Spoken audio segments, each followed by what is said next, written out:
लोकसभा निवडणुकीत उद्धव ठाकरेंच्या कार्यकर्त्यांमध्ये जागा वाटपावरून अनेक ठिकाणी नाराजी असल्याचं पाहायला मिळत आहे। अशातच छत्रपती संभाजीनगरच्या जागेवरून विरोधी पक्षनेते अंबादास दानवे आणि चंद्रकांत खैरे यांच्यातील वाद समोर आल्याने याची दखल थेट उद्धव ठाकरेंनी घेतली। त्यानंतर खैरेंसोबत झालेल्या वादावर आणि शिंदे गटात जाणार असल्याच्या बातम्यांना पूर्णविराम लागलाय। याबाबत खुलासा करताना अंबादास दानवे यांनी पत्रकार परिषद घेऊन माहिती दिली आहे। ते म्हणाले की पक्ष सोडवण्याच्या बातम्या या काल्पनिक असून मी कधीही उद्धव बाळासाहेब ठाकरे यांना सोडण्याचा विचार केला नाहीये। काय सत्य सांगा? मला असं वाटतं ह्या तुमच्या कपोल कल्पित बातम्या आहे।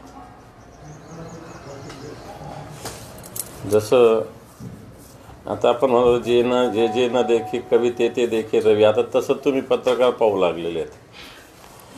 त्यामुळं अशा या चर्चा ज्या काय आहे याला कोणताही अर्थ नाही। मी शिवसेना प्रमुख मान्य बाळासाहेब ठाकरे यांचा शिवसैनिक आणि उद्धवजींच्या नेतृत्वाखाली काम करणारा शिवसैनिक आहे।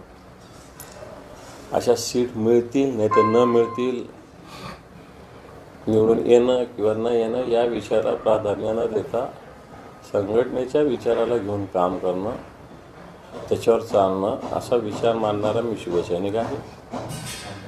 हा, एवढं ठीक आहे की संघटनेच्या प्रमुखाकडं हट्ट करण्याचा मला अधिकार आहे,